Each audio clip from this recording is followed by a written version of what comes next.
यह वीडियो जरा गौर से सुनिएगा।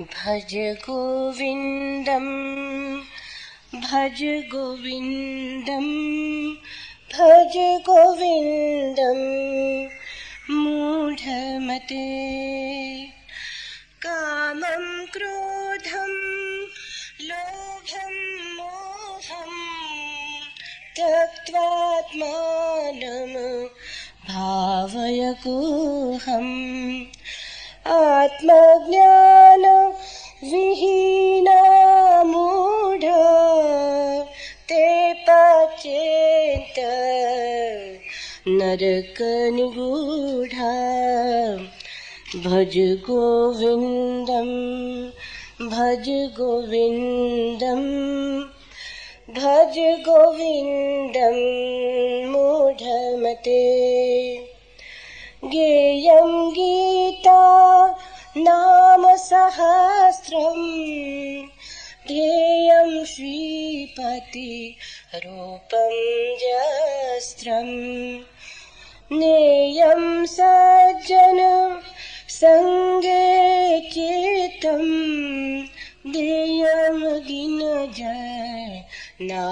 च वित्तं भज गोविंदम भज गोविंदम भज गोविंदम मूढ़मते सुखतः क्रियते रामा भोग पश्चाद्वन्त शरीरे रोग यद्यपि लोके मरणं शरणं तदपि न मुञ्चति पापाचरणं भज गोविंदम भज गोविंदम भज गोविंदम मूढ़मते अर्थमनर्थम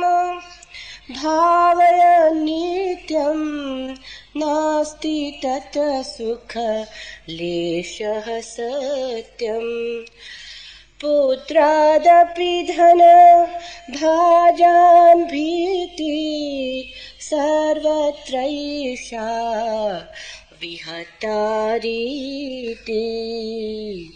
भज गोविंदम भज गोविंदम भज गोविंदम मूढ़मते प्राणायामं प्रत्याहारं नित्यानित्य विवेक विचारं जाप्य समेत समाधि विधानं पूर्ववधानं महदवधानं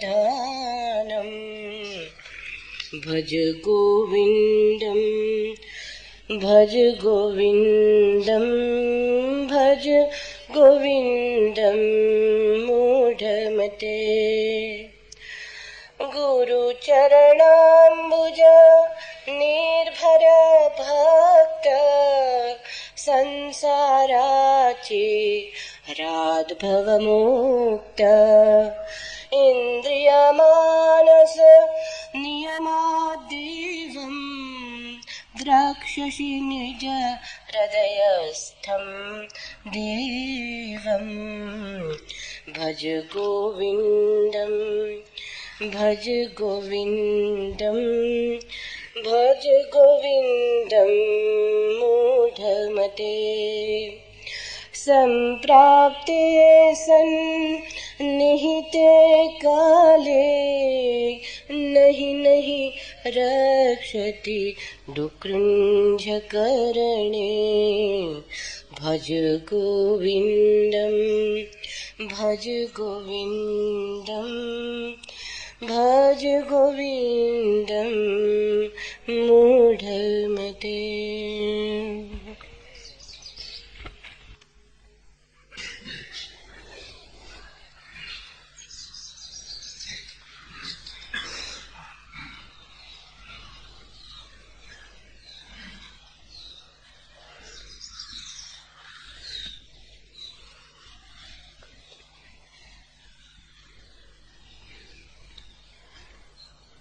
एक यूनानी पुराण कथा है। नार्सिसस नाम का एक अति सुंदर युवा था।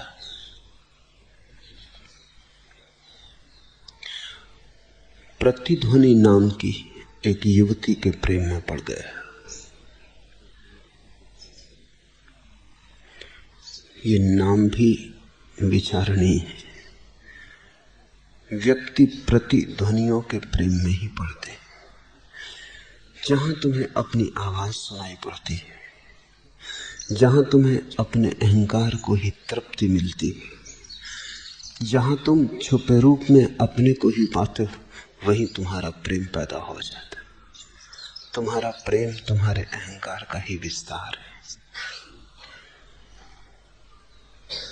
प्रतिध्वनि भी उसके प्रेम में पड़ गई। प्रतिध्वनि तो प्रेम में पड़ेगी क्योंकि वो तुम्हारी ही आवाज की गूंज।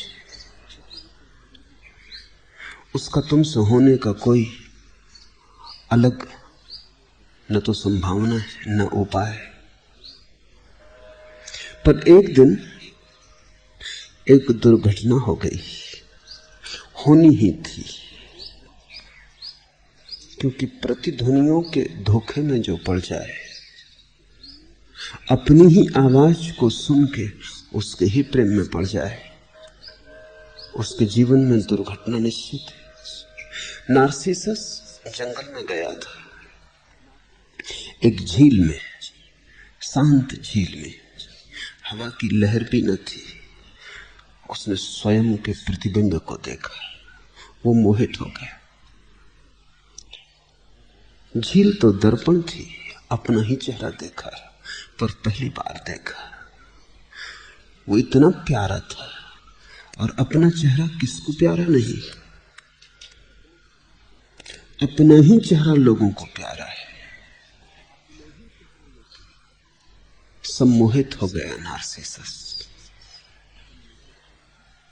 जैसे जड़ हो गया। मोह जड़ता लाता है। हिलने में भी डरने लगा कि हिला तो कहीं प्रतिबिंब टूट ना जाए। आंखें ठगी रह गई, वहां से हटा ही नहीं। प्रतिध्वनि प्रतीक्षा करती रही, और जब नार्सिसस न लौटा तो प्रेम मर गया। प्रतिध्वनि तो तुम्हारी ही आवाज गुनगुनाते रहो तो ही गूंज सकती है। जब तुम्हारी आवाज ना गूंजी, थोड़ी देर प्रतिध्वनि गूंजती रहेगी पहाड़ों में, फिर खो जाएगी। नार्सिसस न लौटा। कहते हैं नार्सिसस खड़ा खड़ा उस झील के किनारे जड़ हो गया, एक पौधा हो गया। नार्सिसस नाम का एक पौधा होता है। वो पौधा झीलों के पास, झरनों के पास, नदियों के पास पाया जाता है। तुम्हें कहीं पौधा मिल जाए तो गौर से देखना, तुम उसे सदा पानी में झांकता हुआ पाओगे। तो वो अपने प्रतिबिंब को देखता है। ये पुराण कथा बड़ी अद्भुत है। अगर तुम अपने में ही ज्यादा मोहित हो गए तो चैतन्य खो जाता है। तब तुम आदमी नहीं रह जाते, पौधे हो जाते। तब तुम्हारे भीतर की मनुष्यता विलीन हो जाती, तुम्हारे भीतर की आत्मा नकार हो जाती। तुम वापस गिर जाते हो, तुम पतित हो जाते हो। पौधे का भी कोई स्वातंत्र है। मनुष्य स्वतंत्र है, चल सकता है। पौधा बंधा है, पैर नहीं है उसके पास, जड़े। ये नार्सिसस का पौधा हो जाना केवल इस बात की सूचना देता है कि जो व्यक्ति भी अहंकार के प्रतिबिंबों में उलझ जाएगा, उसके पैर भी नष्ट हो जाते हैं, जड़ें हो जाती, वो रुक जाता, उसकी गति ठहर जाती। हिलने डुलने की भी स्वतंत्रता खो जाती। और यही करीब करीब सभी मनुष्यों के साथ होता है। उपनिषद कहते हैं कोई पत्नी को थोड़ी ही प्रेम करता है, पत्नी के द्वारा अपने को ही प्रेम करता है। कोई बच्चों को थोड़ी ही प्रेम करता है, बच्चों के द्वारा अपने को ही प्रेम करता है। बच्चे भी दर्पण है, पत्नी भी दर्पण है, और हर मनुष्य नार्सिसस है।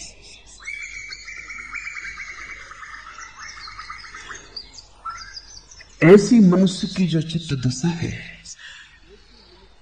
इससे और परम स्वातंत्र के तो द्वार कैसे खुलेंगे। जो थोड़ी सी स्वतंत्रता है वो भी नष्ट हो जाती। पंख लगने चाहिए थे कि तुम उड़ सकते परमात्मा की तरफ, पंख तो दूर, पैर भी खो जाते।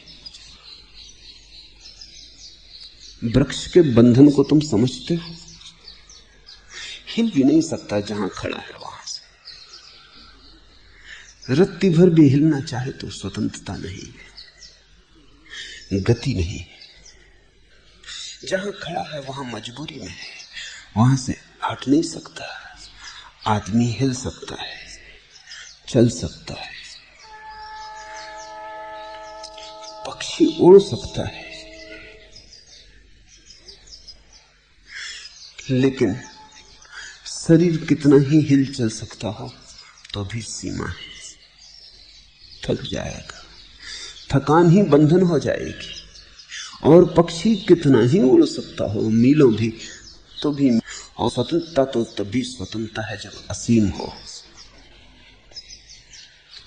आत्मा की स्वतंत्रता चाहिए, आत्मा में पंख लगे, आत्मा उड़ सके कि फिर कोई सीमा ना हो, कहीं कोई दीवार ना रोके, कहीं कोई जंजीरें ना हो।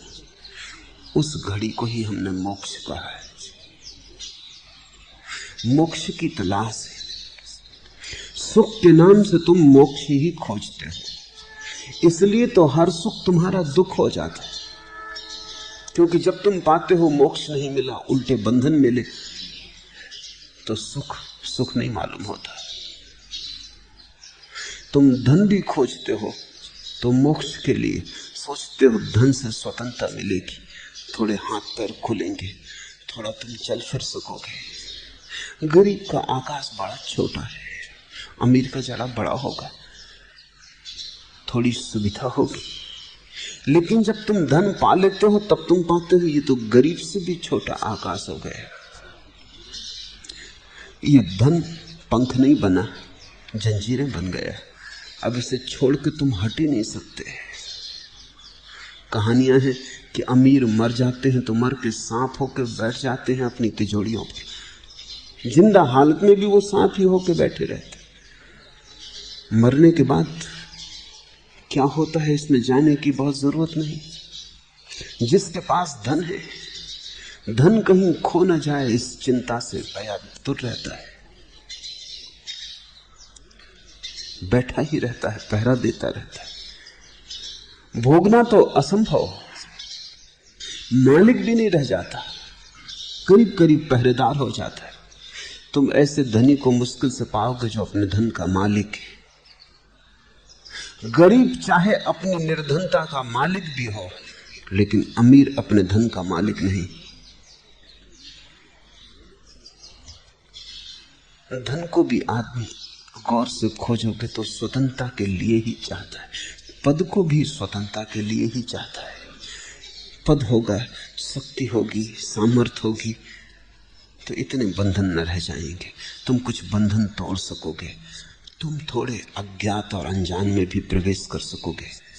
यदि मनुष्य की चेतना में ठीक ठीक खोजा जाए तो मोक्ष का ही स्वर बजता है। वो हर तरफ से मुक्ति चाहता है, इसलिए जहां भी बंधन बनने लगते हैं वहीं बेचैनी हो जाती। तुम प्रेम करते हो इसी आशा में कि प्रेम आकाश बनेगा, तुम उड़ सकोगे, कोई सहारा बनेगा तुम्हारी स्वतंत्रता में। लेकिन जब तुम प्रेम में पड़ते हो तुम पाते हो उड़ना तो दूर रहा है, हिलना भी मुश्किल हो गया। दूसरे से सहारे की आशा की थी, सहारा तो दूर रहा। दूसरे ने पत्थर बांध दिए तुम्हारे गले में। प्रेम बंधन हो जाता है होते ही, सपनों में होता है स्वतंत्रता, असलियत में हो जाता है बंधन। खलील जिब्रान ने अपनी अनूठी किताब प्रोफेट में कहा है, एक व्यक्ति ने पूछा और हमें प्रेम के संबंध में कुछ बताओ। तो खलील जिब्रान की किताब के नायक अल मुस्तफा ने कहा, तुम एक दूसरे को प्रेम करना लेकिन एक दूसरे के मालिक मत बनना।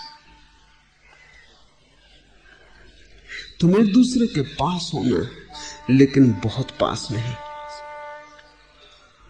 तुम ऐसे ही होना जैसे मंदिरों के खंभे होते हैं, एक ही छप्पर को संभालते हैं लेकिन फिर भी दूर दूर होते हैं। अगर मंदिर के खंभे बहुत पास आ जाएं तो मंदिर गिर जाएगा। प्रेमी से भी थोड़े दूर होना ताकि दोनों के बीच में स्वतंत्र आकाश हो। अगर बीच का स्वतंत्र आकाश बिल्कुल ही खो जाए तो तुम एक दूसरे के ऊपर अतिक्रमण बन जाओगे, आक्रमण बन जाओगे। मगर ये सब बात तो किताबों में है। आदमी के जीवन में तो जिससे प्रेम होता है हम उससे उसकी सारी स्वतंत्रता छीन लेना चाहते हैं, क्योंकि प्रेम होते ही भय होता है कि कहीं ये प्रेम किसी और की तरफ न मुड़ जाए। जो प्रेम मुझे मिला है कहीं कोई इसका और मालिक ना हो जाए। धन मिलता है तो धन खो ना जाए, प्रेम मिलता है तो प्रेम ना खो जाए। जो मिलता है उसी के खोने का भय हो जाता है। उस भय के कारण स्वतंत्रता असंभव हो जाती है। भय के साथ कैसी स्वतंत्रता? निर्भय में ही स्वतंत्रता का फूल खिलता है। और प्रत्येक व्यक्ति के प्राण बस एक ही बात के लिए रोते, एक ही बात के लिए गुनगुनाते, एक ही बात के लिए खोजते हैं, वह है मोक्ष। जहां तुम्हें मुक्ति मिलेगी वहीं तुम आह्लादित होने लगोगे। जहां तुम्हें बंधन मिलेगा वहीं तुम उदास होने लगोगे। अगर तुम इतने उदास हो तो कारण साफ है। चाहा था मोक्ष, मिली जंजीरें, मांगा था आकाश, मिला कारागृह, खोजते थे पंख, पैर भी कट गए, चाहते थे मुक्ति, जो पास था वो भी दांव पर लग गया और खो गया। और जिसकी आशा की थी उसके कहीं दूर भी कोई आसार नजर नहीं आते, इसलिए तुम उदास हो। परमात्मा शब्द का अगर कोई भी अर्थ हो सकता है तो मोक्ष। इसलिए परम ज्ञानियों ने परमात्मा शब्द का उपयोग भी नहीं किया। महावीर मोक्ष की बात करते, परमात्मा की नहीं, क्योंकि परमात्मा शब्द के साथ बड़ी भ्रांतियां जुड़ गई, उसके साथ भी बड़े कारागृह जुड़ गए। बुद्ध निर्वाण की बात करते हैं, परमात्मा की नहीं,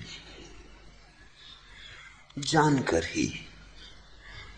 क्योंकि परमात्मा के नाम पर भी हिंदू हैं, मुसलमान हैं, ईसाई हैं, ये नए बंधन खड़े हो गए।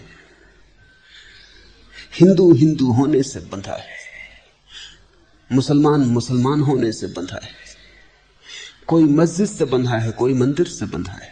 और धर्म तो मुक्ति है,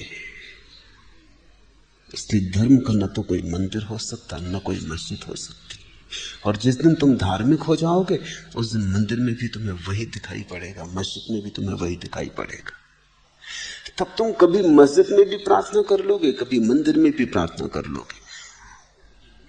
वस्तुतः मंदिर और मस्जिद तक जाने की जरूरत न रहेगी, क्योंकि तुम्हारे घर में भी वही दिखाई पड़ेगा।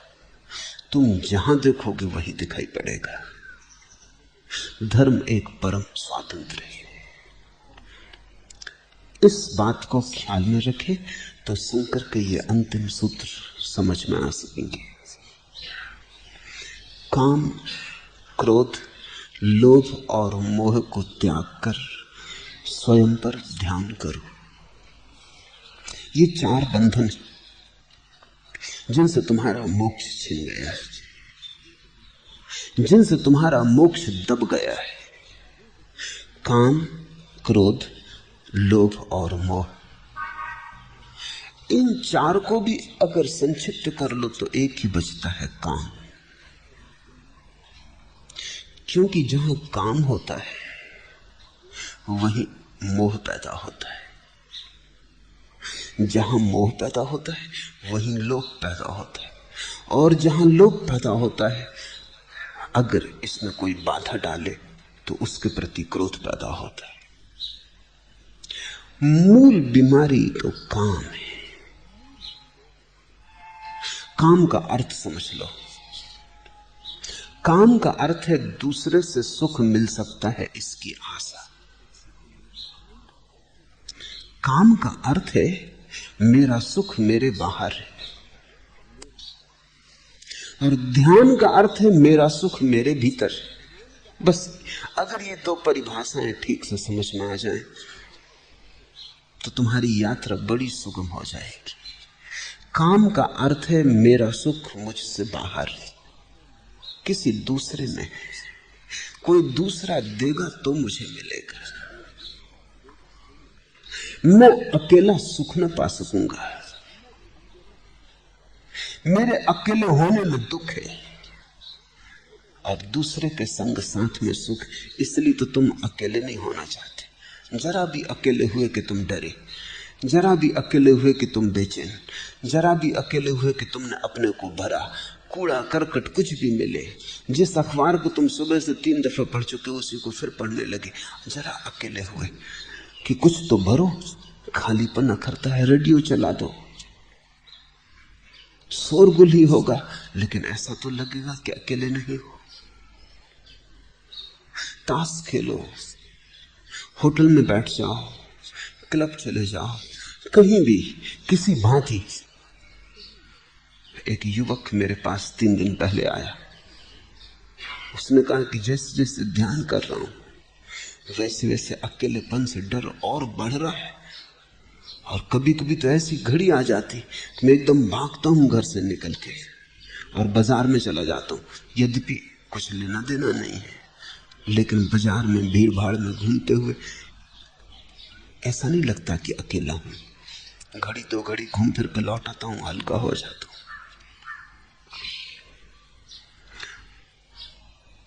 तुम जिसको अपने जीवन की व्यस्तता कहते हो उसमें से बहुत सी व्यस्तता तो जरूरी नहीं है, उसमें से बहुत सी व्यस्तता तो तुम काट सकते हो, उसमें से बहुत सा समय तो विश्राम का हो सकता है। लेकिन मामला ऐसा नहीं है कि काम जरूरी है, मामला ऐसा है कि बिना काम के तुम अकेले हो जाते हो। पश्चिम में मनोवैज्ञानिक एक नई चिंता से भर गए।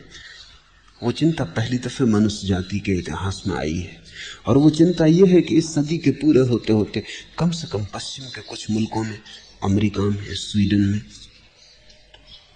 इतनी सुख सुविधा हो जाएगी और सारा काम करीब करीब स्वचालित यंत्रों से होने लगेगा कि आदमी के पास बहुत समय बचेगा। तो मनोवैज्ञानिकों को बड़ा खतरा है कि आदमी करेगा क्या, क्योंकि अभी खाली होने की योग्यता आदमी की नहीं, अभी चुप बैठने की क्षमता आदमी की नहीं।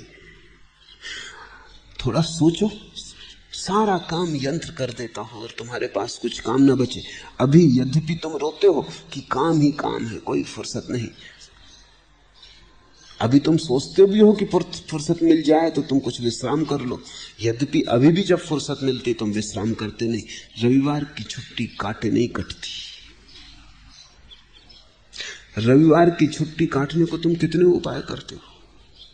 पिकनिक को चले, कोई उपद्रव ना था तो उपद्रव बांधा, घर नहीं बैठे रह सकते। छुट्टी काटे नहीं कटती। रविवार के दिन तुम सोमवार की राह देखने लगते हो, कब सुबह हो, कब तुम अपने काम में लगो। थोड़ा सोचो कि पूरा जीवन रविवार की छुट्टी हो, तुम बच सकोगे उतने विश्राम में? तुम झेल सकोगे उस शांति को? उस एकांत को। नहीं, तुम कुछ ना कुछ खतरे कर लोगे, तुम कुछ झंझटें खड़ी करोगे, तुम कुछ उपाय करोगे जिसमें तुम उलझ जाओ। मनोवैज्ञानिक कहते हैं कि हमें कुछ ऐसे काम खोजने पड़ेंगे जिनकी कोई जरूरत तो ना होगी, लेकिन लोग जो खाली नहीं बैठ सकते उनको हमें देना पड़ेंगे। और एक बड़ी अनूठी बात ख्याल में आनी शुरू हुई है, और वो ये कि जो लोग बिल्कुल खाली बैठने को राजी होंगे उनको सरकार तनख्वाह देगी कि वो खाली बैठने के लिए राजी। जो काम करेंगे उनको तनख्वाह नहीं मिलेगी, क्योंकि काम भी लो और तनख्वाह भी लो, दोनों एक साथ। ये आज हमें अजीब लगता है, और कम से कम पूरब के मुल्कों में तो बहुत अजीब लगता है, जहां गरीबी है, जीवन बड़ा दुविधापूर्ण है। लेकिन पश्चिम के मुल्कों में ये घड़ी करीब आ रही। 20 वर्षों के भीतर, इस सदी के पूरे होते होते, जो लोग खाली बैठने को राजी होंगे उनको सज्जन कहा जाएगा,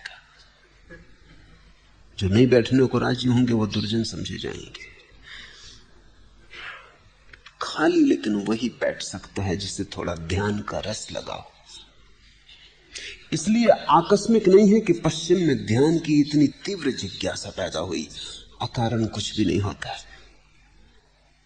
जब कोई चीज घटने के करीब होती है तो चेतना उस तरफ उत्सुक होने लगती है। अगर तुम यहां मेरे पास पश्चिम से दूर दूर से आते लोगों को देखते हो तो आकस्मिक नहीं है। बड़ी तीव्र आकांक्षा पैदा हुई कि स्वयं के साथ अकेले होने का सुख क्या है, उसे जानना जरूरी है, क्योंकि दूसरे के साथ न तो सुख कभी मिला है न मिल सकता है। दूसरे के साथ केवल दुख मिला है, लेकिन मजबूरी यह है कि अकेले होने की हम कला नहीं जानते। इसलिए दूसरे के साथ दुख मिले, नरक मिले तो भी कोई उपाय नहीं, रहना तो दूसरे के साथ ही पड़ेगा। क्योंकि अकेले होने में और भी महानर्क हो जाता है। तो अकेले के नर्क से हम सदा दूसरे का नर्क चुन लेते हैं। कम से कम दूसरा तो मौजूद है, नर्क ही सही, थोड़ी बातचीत तो हो, लेकिन झगड़ा ही सही। तुमने कभी ख्याल किया कि अगर तुम खाली छोड़ दिए जाओ तो तुम कहोगे इससे बेहतर दुश्मन के साथ होना। अपने साथ होने से भी बेहतर दुश्मन के साथ होना लगता है। झगड़ा तो होगा, गाली गलौज तो होगी, कुछ जीवन तो मालूम होगा। ये मुर्दे की तरह बैठे ऐसे तो बिखर जाएंगे, ऐसे तो फिसल जाएगा मकान। कुछ करो, उठो। लोग अपने कमरे में उठ के कुछ भी करने लगते हैं। मैं ट्रेन में बहुत दिनों तक यात्रा करता था, तो अक्सर ऐसा हो जाता कि कमरे में मैं और दूसरा आदमी अकेला होता।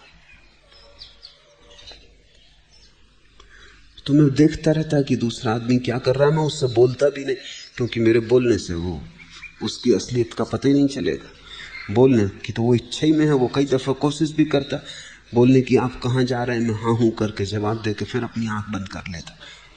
जब वो थोड़ी देर में समझ जाता कि यह आदमी बातचीत के योग्य नहीं है, तब वो उसका असली रूप प्रकट होता है। वो कभी अपना सूटकेस खोलेगा, मैं देख रहा हूँ कि कोई काम नहीं है उसको, फिर बंद कर देगा, फिर जमा लेगा, खिड़की खोलेगा, बंद करेगा, बेचैनी है, पंखा चलाएगा, बंद कर देगा, बाहर हो आएगा, चाय ले आएगा, हर स्टेशन पर उतर के भजी खरीद लेगा, कुछ भी कर रहा है। नौकर को बुला लेगा घंटी बजा के, उसी से बातचीत करने लगेगा। लेकिन उसकी बेचैनी मैं समझता हूँ। ये 24 घंटे उसे अकेले होने को मिले हैं, ये काट रहे हैं, ये कांटे की तरह चुभ रहे हैं, इनको झेलना मुश्किल है। यद्यपि अगर तुम मुझसे पूछो तो वो कहेगा कि कहाँ फुर्सत है। कभी ध्यान भी करना चाहता हूँ तो फुर्सत नहीं है। अब ये 24 घंटे मिले थे, 24 घंटे में तो आदमी महावीर हो जाए।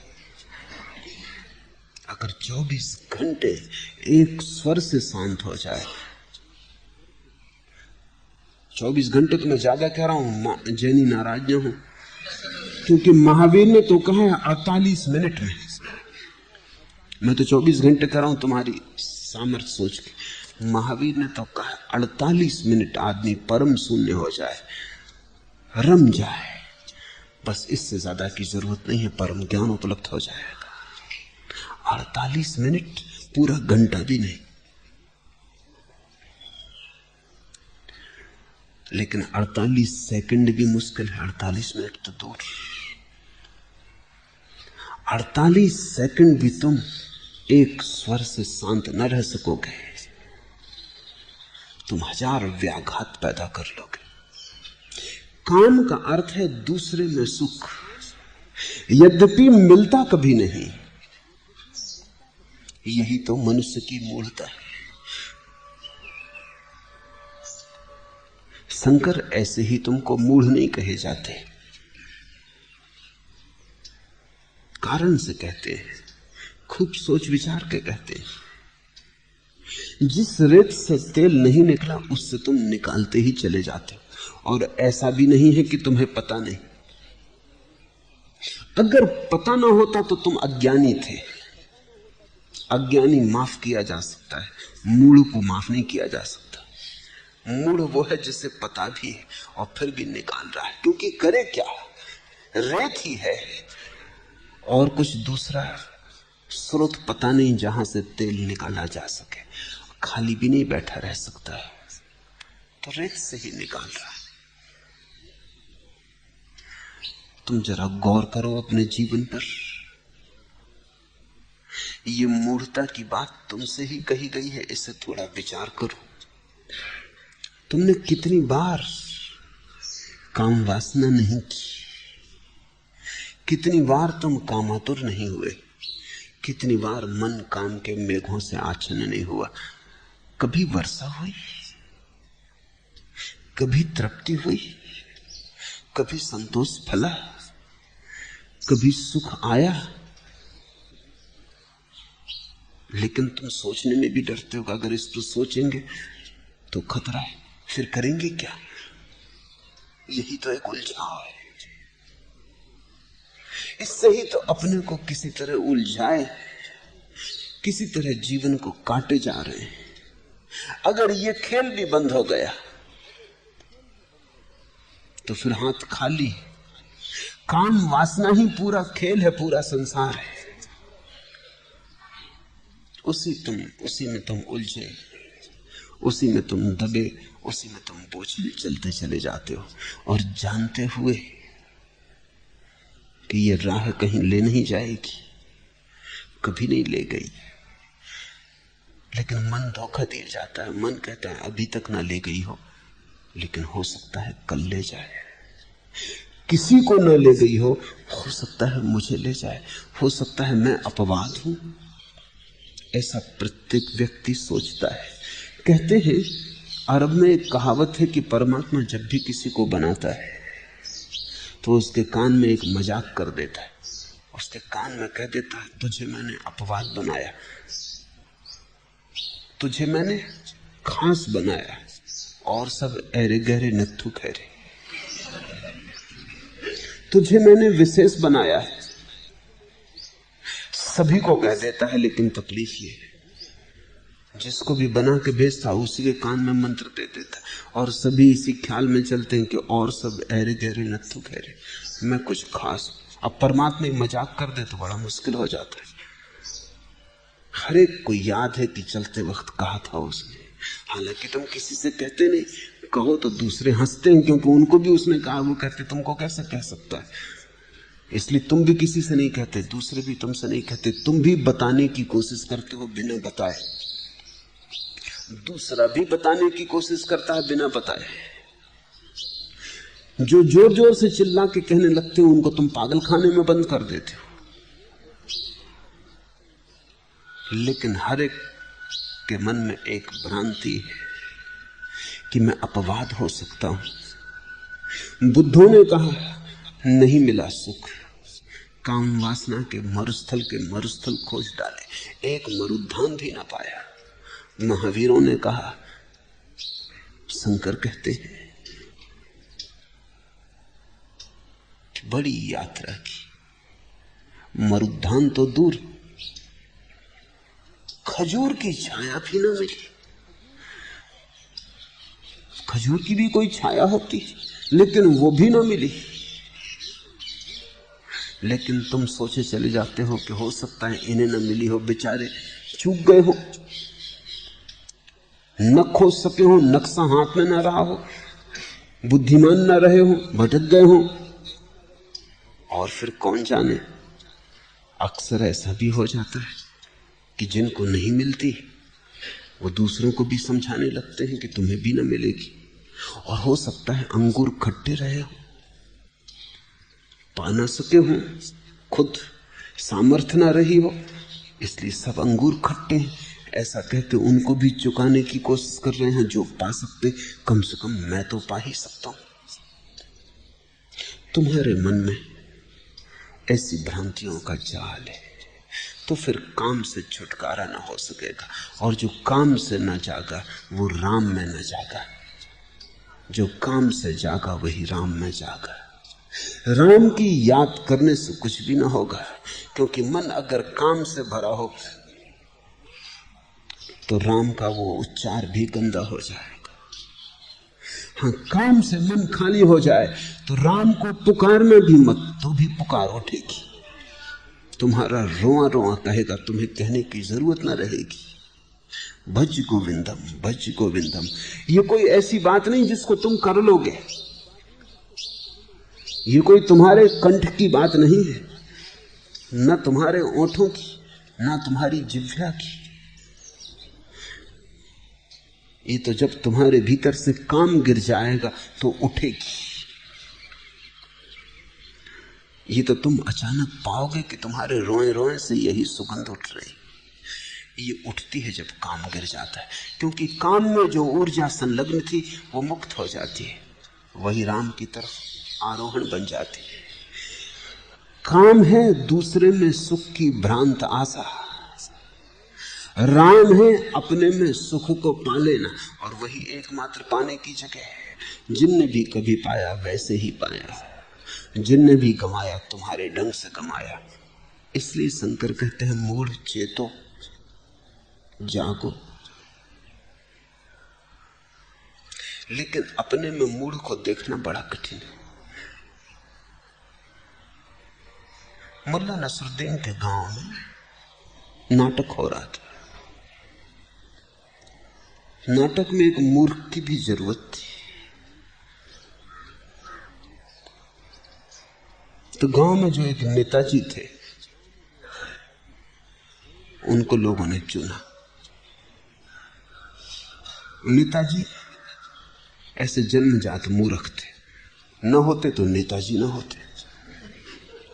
कोई नेता होने पड़ा है जिसे थोड़ी बुद्धि हो। नाहक गाली खाने खवाने को, जूता फेंकवाने को, सड़े टमाटर झेलने को किसको मर्जी, किसको प्रयोजन। मगर जूता फेंको कि सड़े टमाटर फेंको कि गाली गलौज बको, नेता जमे ही रहते थे। ऐसे तो वो नेताजी हो गए थे, ज्यादा दिन तक टिक गए थे। जिनमें थोड़ी अकल थी वो भाग भी गए। लोगों ने उन्हीं से प्रार्थना की। नेताजी ने मुल्ला नसरुद्दीन से पूछा कि मुझे मूर्ख का पार्ट अदा करना है नाटक में, तो मुझे बताओ कि किस भांति से ये पार्ट कुशलता से अदा किया जा सकता है।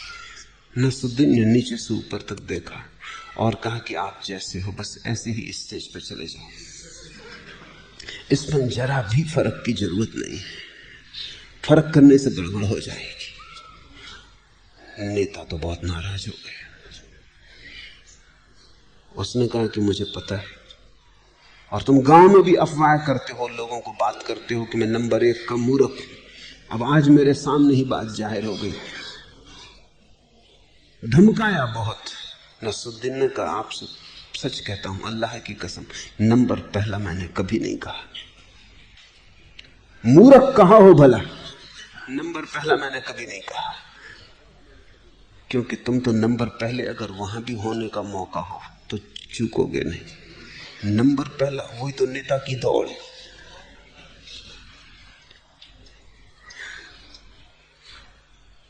तुम में सारी दुनिया जो देख ले वो भी तुम स्वयं नहीं देख पाते।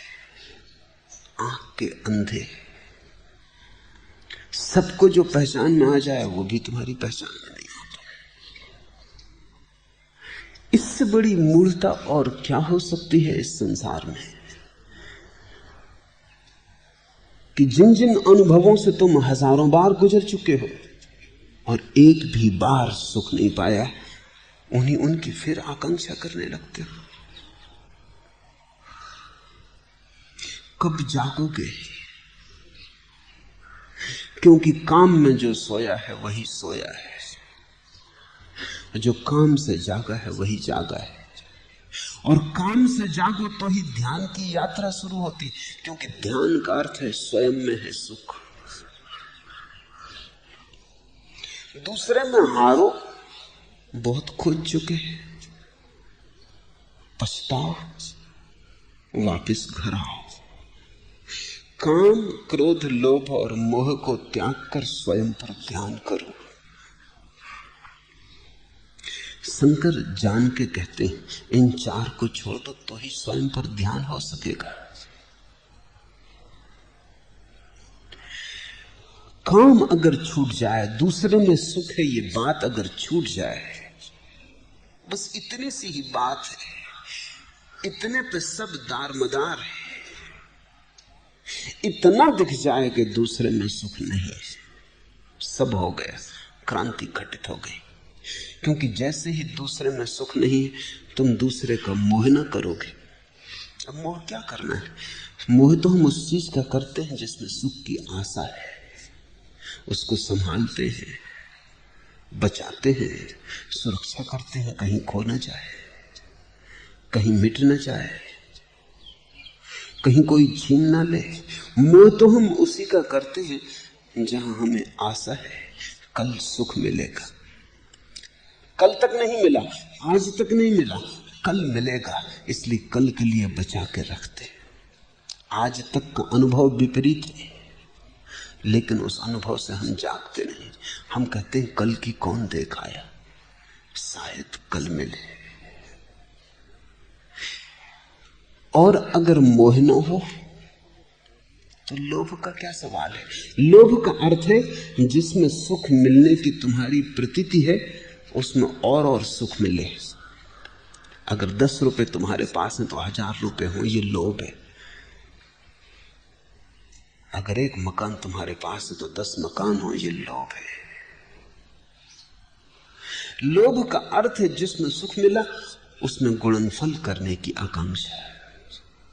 मोह का अर्थ है जिसमें मिला उसे पकड़ लेने की, परिग्रह करने की, आसक्ति बांधने की। लोभ का अर्थ है उसमें गुणनफल कर लेने की आकांक्षा है। लेकिन जिसमें मिला ही नहीं उसका तुम गुणनफल क्यों करना चाहोगे? कोई कारण नहीं। और क्रोध का क्या अर्थ है? जिसमें तुम्हें दिखाई पड़ता है सुख मिलेगा उसमें अगर कोई बाधा डालता हो तो क्रोध पैदा होता है। तुम धन कमाने जा रहे हो, कोई बीच में आड़े आ जाए तो क्रोध पैदा होता है। तुम एक स्त्री से विवाह करने जा रहे हो और दूसरा आदमी अड़ंगे डालने लगे तो क्रोध पैदा होता है। तुम चुनाव जीतने के करीब थे कि दूसरे सज्जन खड़े हो गए झंडा लेकर तो क्रोध पैदा होता है। क्रोध का अर्थ है तुम्हारी कामना में जब भी कोई अवरोध डालता है। तो क्रोध, लोभ और मोह छायाएं हैं काम की। मेरे पास लोग आ जाते हैं, वो कहते हैं क्रोध छोड़ना। मैं कहता हूं ये तुम पूछो मत, ये बात ही गलत है। कोई पूछता है लोभ छोड़ना, कोई पूछता है मोह कैसे छूटे, लेकिन मुश्किल से ही कोई पूछता है कि काम से कैसे मुक्ति हो। इसका अर्थ है कि तुमने अभी जीवन की ठीक समस्या भी नहीं पकड़ी। समाधान तो बहुत दूर है, अभी निदान भी नहीं हुआ। क्रोध दूर करने को बहुत लोग आते हैं, क्यों? क्रोध से कष्ट मिलता है, कष्ट भी मिलता है, झगड़ा झांसा खड़ा होता है, दुश्मन पैदा हो जाते हैं, मुसीबतें और बढ़ती हैं। क्रोध से उपद्रव होता है, साफ दिखाई पड़ता है। लेकिन ये तो ऐसे है जैसे कोई छाया को मिटाना चाहे। तुम चलोगे धूप में तो छाया कैसे मिटेगी? तुम मुझसे आके पूछते हो चलें तो धूप में, लेकिन छाया कैसे मिटे? मैं क्या करूं? कोई भी कुछ नहीं कर सकता। हम कहेंगे धूप में मत चलो तुम कहोगे ये तो असंभव है। कोई ऐसी तरकीब बताएं कि चलें तो धूप में और छाया मिट जाए, जिए तो संसार में और कामना में और क्रोध ना हो। क्योंकि क्रोध से कई दफा बनती कामना में बिगाड़ पड़ जाता है, पास आता सुख दूर हट जाता है। कई दफे क्रोध के कारण तुम अपना बना बनाया घर गिरा लेते हो, जरा सी बात गलत निकल जाती है, मुंह से सब गड़बड़ हो जाता है। तो तुम चाहते हो कि क्रोध से छुटकारा मिल जाए, वो भी तुम इसीलिए चाहते हो ताकि काम वासना को पूरा करने में और भी ज्यादा कुशलता आ जाए। लेकिन क्रोध तो केवल काम की छाया है, इसलिए शंकर ने पहले कहा काम, नंबर 2 पर कहा क्रोध। क्योंकि जिसके भीतर काम है उसके भीतर क्रोध तैयार होने लगा, छाया बनने लगी। जहां तुम्हारे भीतर काम उठा, प्रतिस्पर्धा उठी, प्रतियोगिता उठी, शत्रु पैदा हो गए। तुम धन पाना चाहते हो, सारी दुनिया धन पाना चाहती। तुमने जिस दिन धन पाने की आकांक्षा की, उन सब के तुम दुश्मन हो गए। उसी दिन उन सब के जो सब धन पाने की आकांक्षा करते हैं। चाहे देर लगे फल आने में, लेकिन दुश्मनी का बीज आरोपित हो गया। काम के पीछे ही क्रोध, तत्क्षण। चाहे क्रोध आने में वर्षों लग जाएं, लेकिन यात्रा शुरू हो गई। तुमने कुछ मांगा, तुमने कुछ चाहा, क्रोध आ गया। अभी तुम कहोगे अभी तो पता भी नहीं चलता क्रोध का कुछ, तुम बिल्कुल प्रसन्नचित्त बैठे। राह से एक कार निकली और हमने सोचा कि ये कार हमें मिल जाए। अभी कौन सी गड़बड़ है, न कोई झगड़ा, न झांसा, न किसी से कहा, अभी क्रोध कैसे आ गया? लेकिन मैं तुमसे कहता हूं क्रोध आ गया, क्योंकि वे सब जो तुम्हारे मार्ग में अवरोध बनेंगे, उनके प्रति क्रोध की शुरुआत हो गई। तुम्हारे अचेतन में क्रोध की छाया बनने लगी, जल्दी ही चेतन तक प्रवेश करेगी। क्योंकि ये कार पाने के लिए प्रतिस्पर्धा करनी होगी, संघर्ष करना होगा, दुश्मनी मोल लेनी होगी। दुश्मनी तुमने ले ही ली। जीवन में अगर तुमने कोई ऐसी चीज चाही जिसको चाहने से दूसरों के जीवन से वो छिनेगी, तो क्रोध पैदा हो गया। अगर तुमने कोई ऐसी चीज जीवन में चाही जिसको चाहने से और तुम्हें मिलने से किसी का कुछ भी न छिनेगा, तो क्रोध पैदा न हुआ। लेकिन वैसे तो सिर्फ एक ही चीज है, वही परमात्मा है, भज गोविंद। उसको तुम कितना ही पालो, तुम किसी का छीनते नहीं। मैं गोविंद को पालूं तो तुम्हारे गोविंद के पाने में कोई कमी नहीं होगी। बल्कि बड़े मजे की बात है कि मैं गोविंद को पालूं तो तुम्हारे गोविंद के पाने में सहारा और साथ मिलेगा। मैं गोविंद को पालूं तो तुम जल्दी गोविंद को पा सकोगे, क्योंकि एक ने भी पा लिया तो द्वार खुल गया।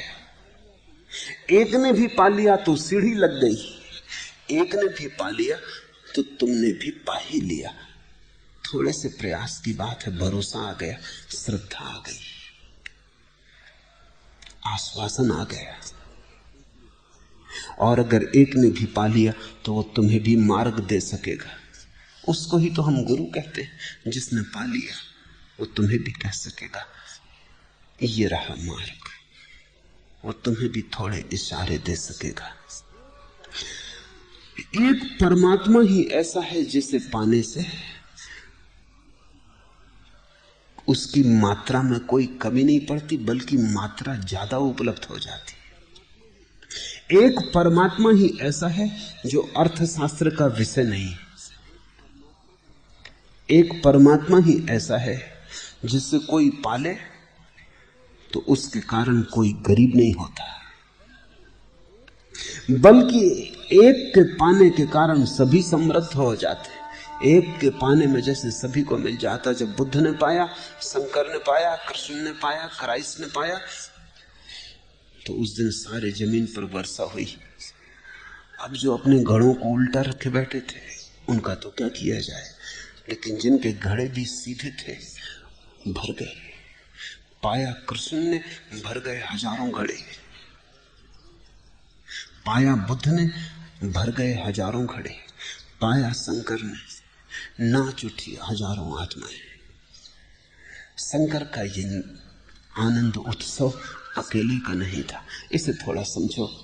वही सुख है जो बांटा जा सके, वही सुख है जो अपने आप बंटता है, फैलता है। वही सुख है जो तुम्हारे पाने से किसी का छिने ना, बल्कि तुम्हारे पाने से अनंत को मिल जाए। उसको ही हमने महासुख कहा है, आनंद कहा है। जिसे तुम सुख कहते हो तो वो तो बड़ी छीछाले दर है। वो तो ऐसा है, पुरानी पुराण में कथा है। एक चील एक कचरे घर से एक मरे चूहे को ले उड़ी।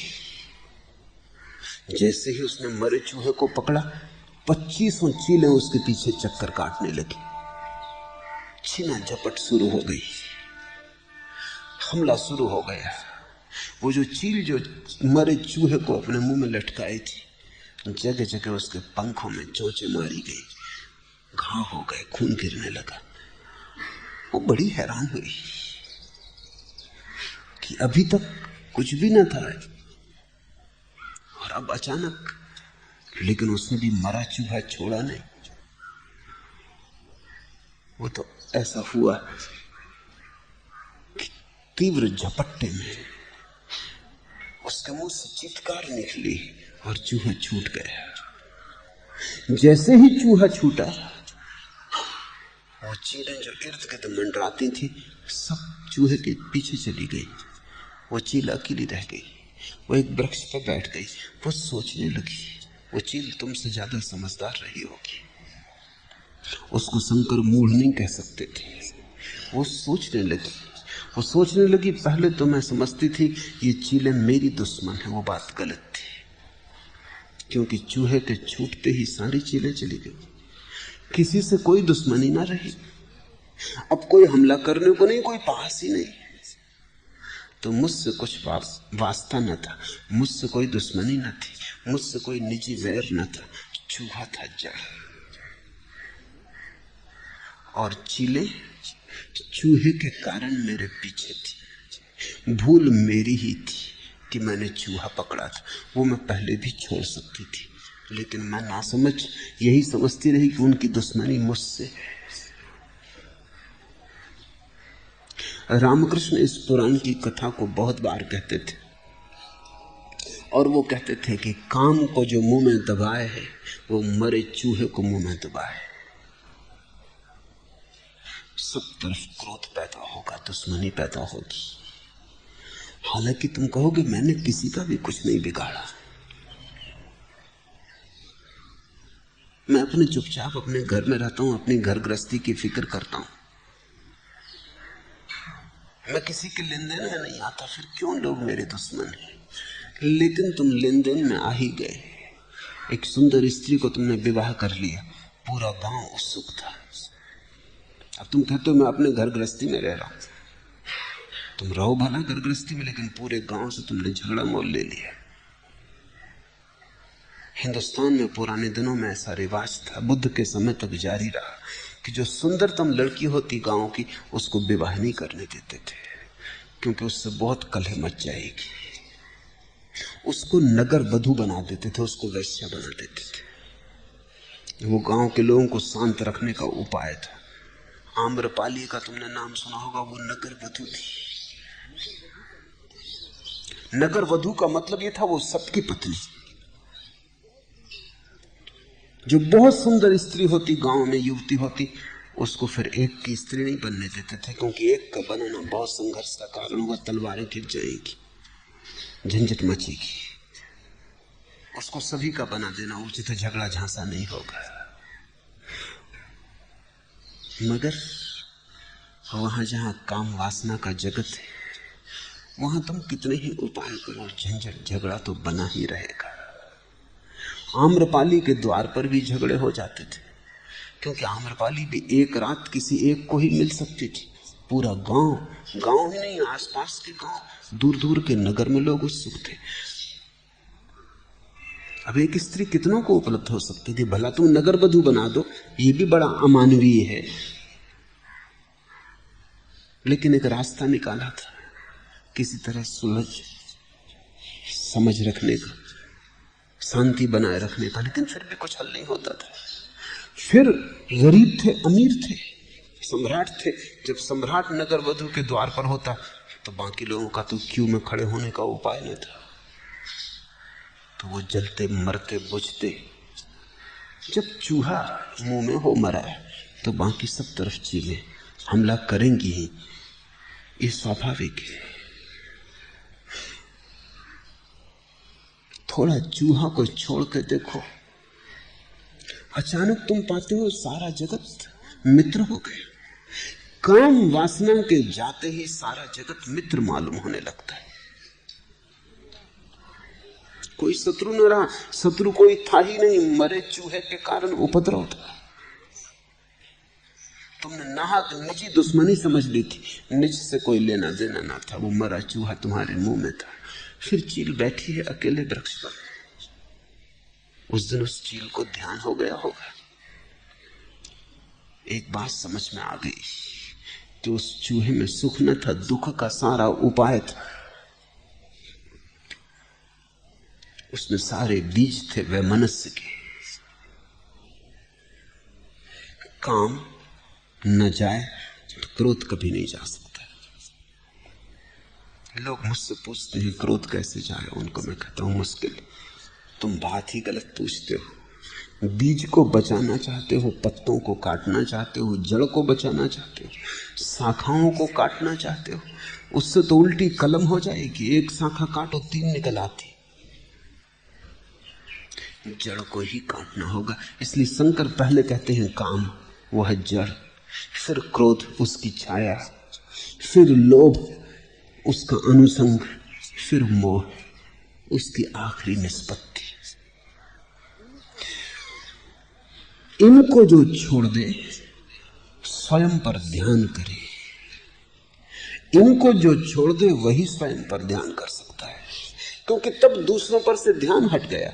न काम रहा तो काम के जो विषय थे उनसे ध्यान हट गया, न क्रोध रहा तो जो क्रोध के विषय थे उनसे ध्यान हट गया, न लोभ रहा तो लोभ में जो चिंतना उलझती थी वो भी तो छूट गई, न मोह रहा तो मोह में जो ऊर्जा लगती थी वो भी मुक्त हो गई। सब तरफ से मुक्त। अब तुम अपनी यात्रा पर निकले। अंतर यात्रा शुरू हुई, और अंतर यात्रा ही एकमात्र तीर्थ यात्रा है। बाकी सब तीर्थ के धोखे। भीतर जो गया वही तीर्थ पहुंचा, बाहर जो भटके उन्होंने ऐसे ही अपने मन को समझाया, खेल खिलौनों में उलझे रहे। ऐसी चित्त दशा में पूछो स्वयं से, मैं कौन हूं? क्योंकि आत्मज्ञान से विहीन मूढ़जन यहां भी घोर नरक की यातना पाते। आत्मज्ञान विहीन मूढ़ा, वो जो आत्मज्ञान से रहित थे, उन्हें कोई नरक में जाके पीड़ा मिलेगी ऐसा मत सोचना। ये भी धोखेबाज आदमी की तरकीबें कि वो कहता नरक में जाएंगे तब दुख मिलेगा, जैसे यहां सुख मिल रहा है। नरक में जाएंगे तब दुख मिलेगा, यहां क्या मिल रहा है? मैंने तो सुना है कि कुछ दिनों से नरक में जब लोग पहुंचते हैं तो शैतान उनसे पूछता है कहां से आ रहे हैं।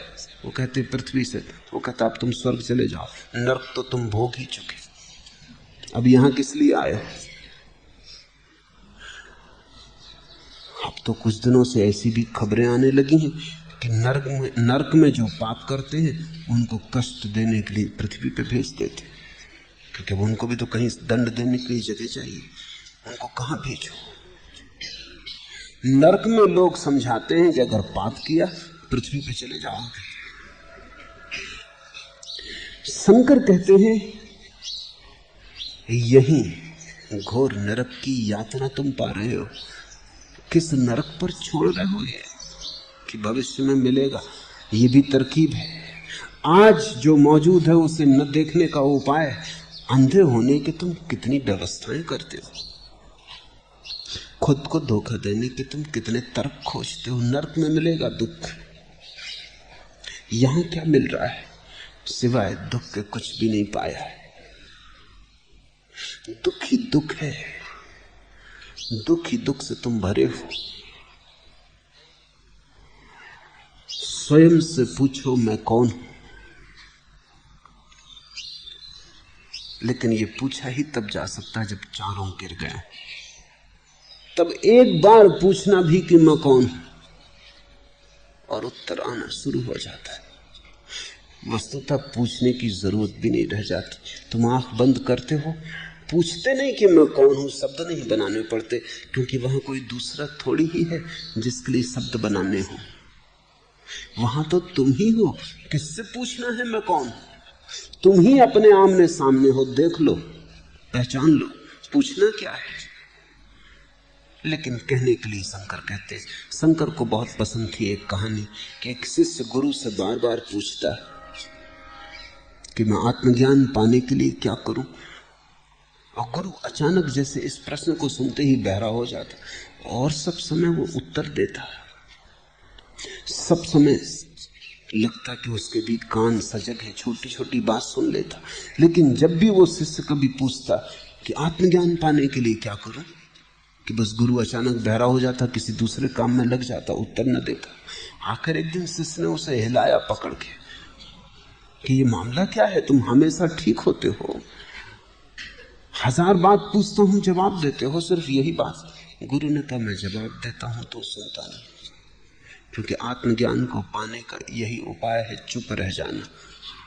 इसलिए मैं चुप रह जाता हूं कि तू सुन, कि तू समझ। बस इतना ही कीमिया है कि भीतर अगर कोई चुप हो जाए, और जब मरा चूहा मुंह से गिर जाता है तो भीतर चुप्पी स्वाभाविक आ जाती।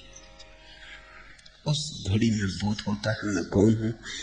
गीता और सहस्त्र नाम ही गाने योग्य है। विष्णु का रूप ही अखंड ध्यान के योग्य है।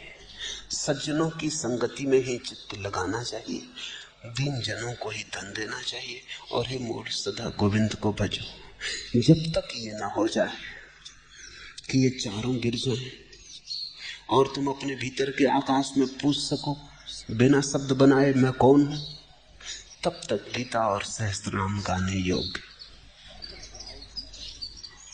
तब तक गाओ गीता, भजो परमात्मा के 1000 नाम हैं उनको, विष्णु का रूप उस पर ध्यान करो, सज्जनों की संगति करो, दीन जनों को धन दो, बांटो जितना बांट सको, सत्य की खबर सुनो जितनी सुन सको, गीत गाओ परमात्मा के, हे मूल सदा गोविंद को भजो।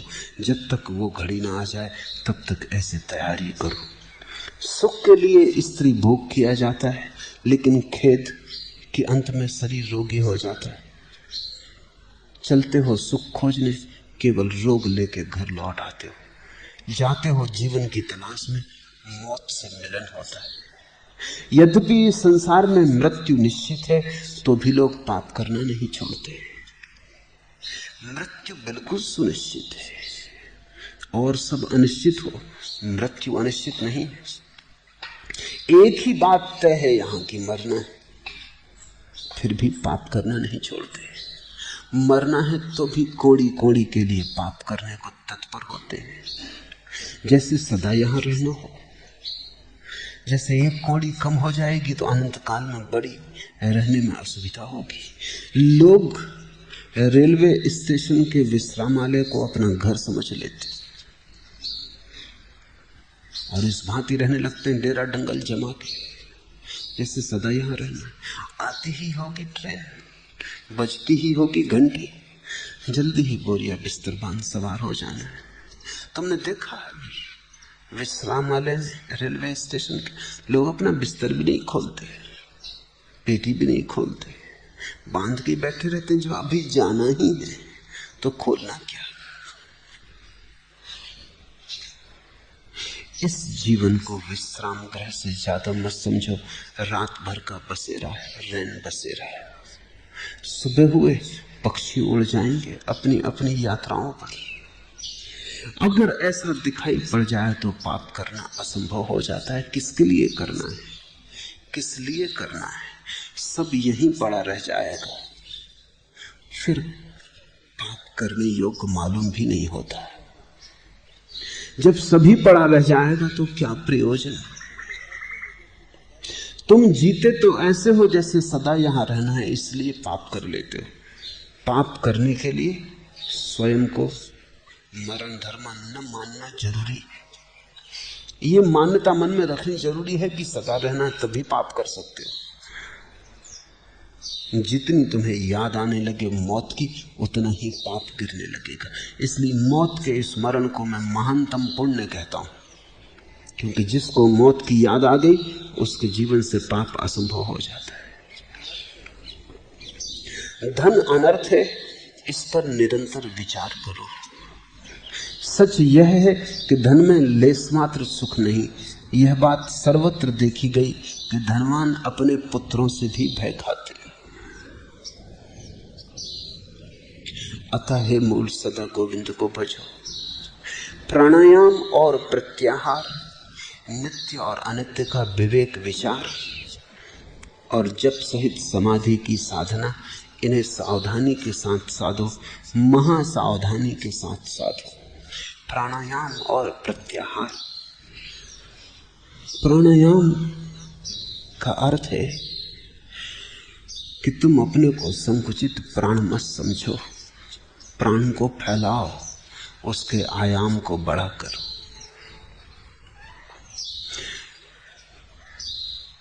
तुम बड़े हो, विराट हो, तुमने मान रखा छोटे हो। वो छोटा होना सिर्फ तुम्हारी मान्यता है। जरा गौर से देखो, कहां तुम शुरू होते हो, कहां तुम अंत होते हो। शरीर पर तुम अंत नहीं होते, क्योंकि करोड़ों मील दूर जो सूरज, अगर वो बुझ जाए तो तुम यहां बुझ जाओगे। तुम उससे जुड़े हो। अरबों खरबों मील दूर जो चांद तारे हैं, उनसे भी रोशनी के तार तुमसे बंधे हैं।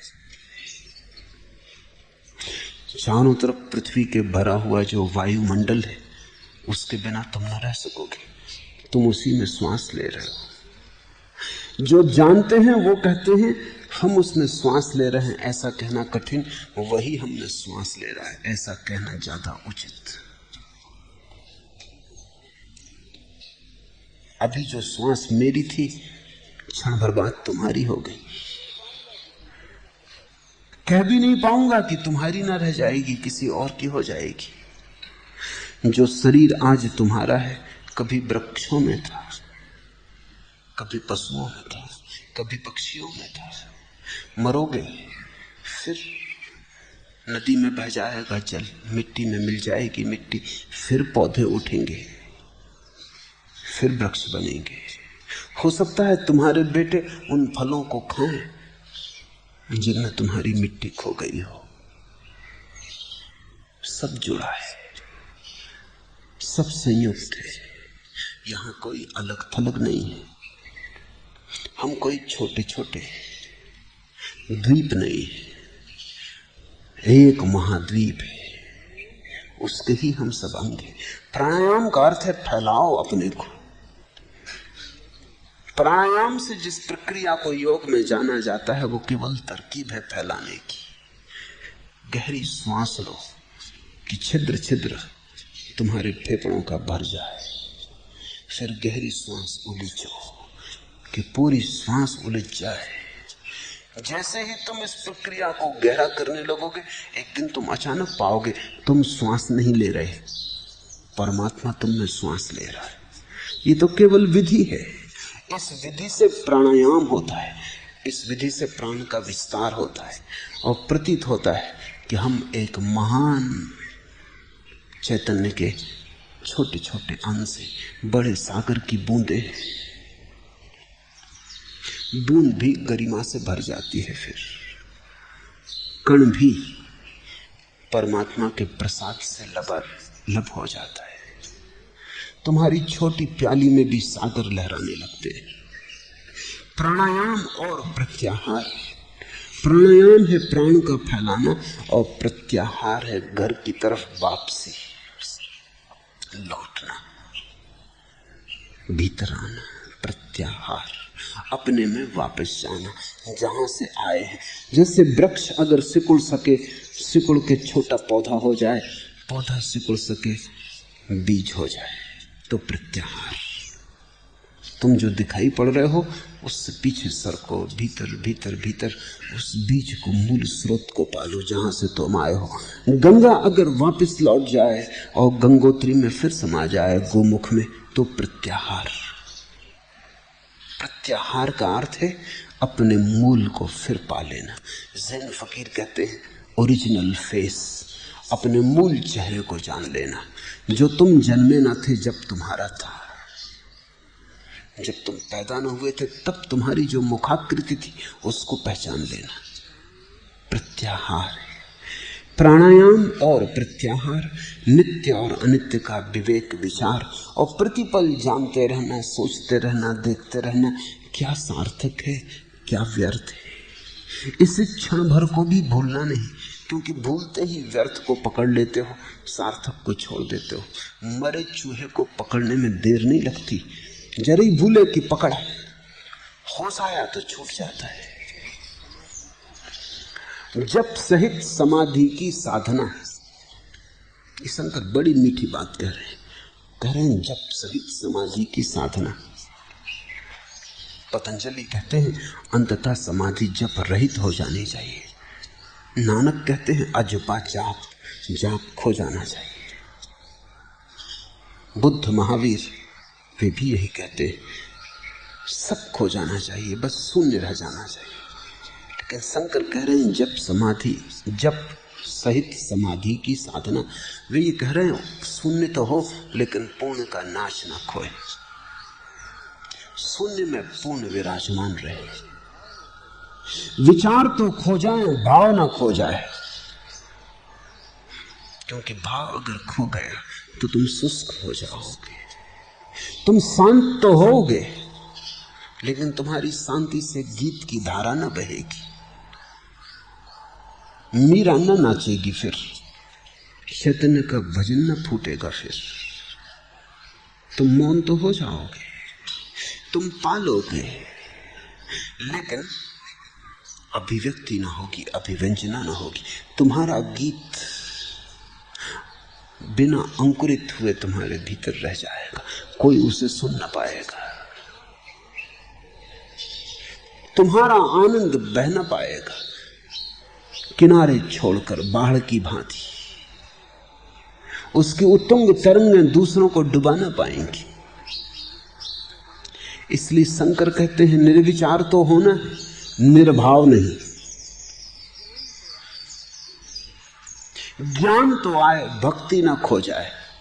ये बड़ा अनूठा संयोग है, घटता है, बड़ी असंभव घटना पर घटती है। विचार खो जाते, भाव नहीं खोता, चिंतन चला जाता है, चिंता चली जाती है, हृदय गदगद होकर नाचता है।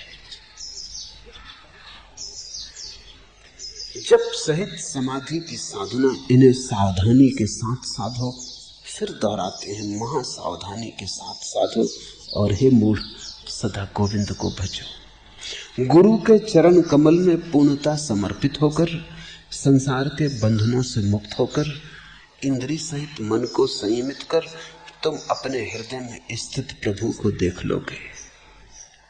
प्रभु कहीं दूर नहीं, प्रभु तुम्हारे हृदय में ही स्थित है। उसे कहीं खोजने नहीं जाना है, अपने घर वापस आना है। उसे तुमने कभी खोया भी नहीं, सिर्फ भूल गए हो, विस्मरण हो गया है। विस्मरण में भी वो मौजूद है सतत। तुम भूल गए हो, उसकी तरफ पीठ कर ली है, फिर भी वो मौजूद है। वस्तुतः तुम हो ही कौन, वही है।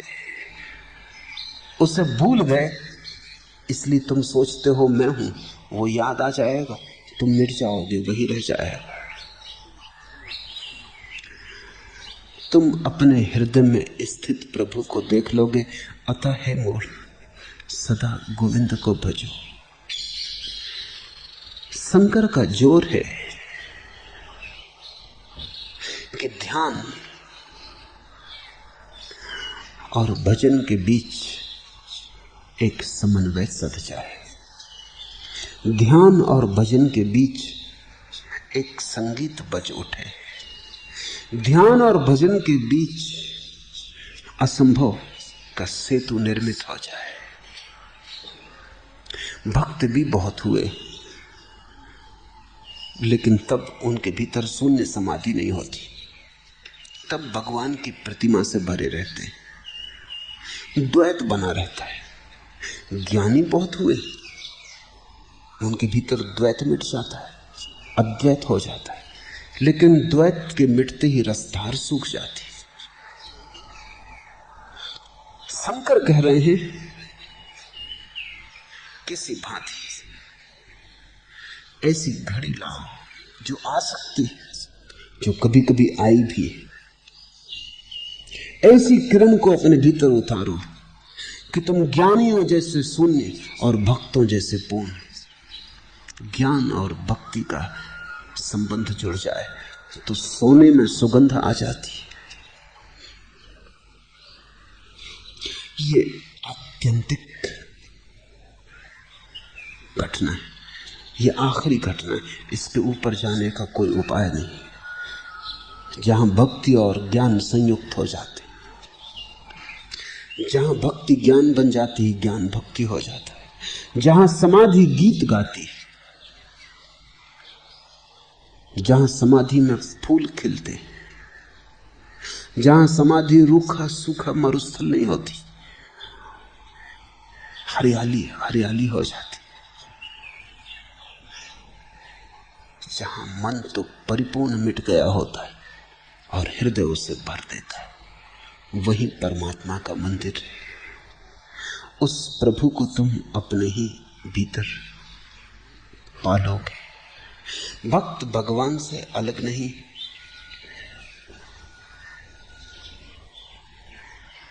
भक्त जिस दिन जान लेगा उस दिन भगवान है। लेकिन बहुतों ने जाना भगवान को, तब उनके भीतर का भक्त समाप्त हो जाता है, भगवान ही बचता है। और बहुतों ने अपने भक्त को बचाना चाहा,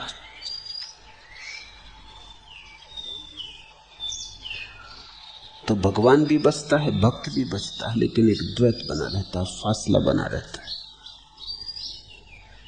क्या ऐसा नहीं हो सकता कि तुम भक्त भी हो जाओ और भगवान भी एक ही साथ? कि तुम्हारा कीर्तन अपने ही सामने चलने लगे, कि तुम ही नाचो भी और तुम ही देखो भी।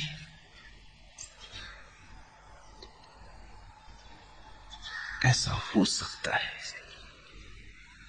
और वही शंकर की परिकल्पना है।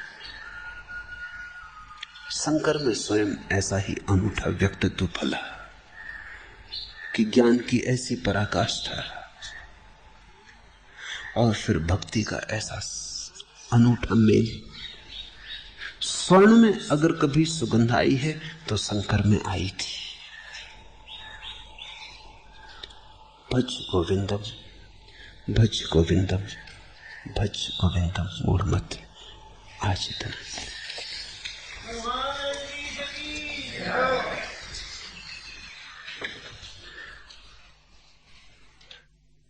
अगर यह वीडियो आपको अच्छी लग रही हो तो वीडियो को लाइक और चैनल को सब्सक्राइब करें।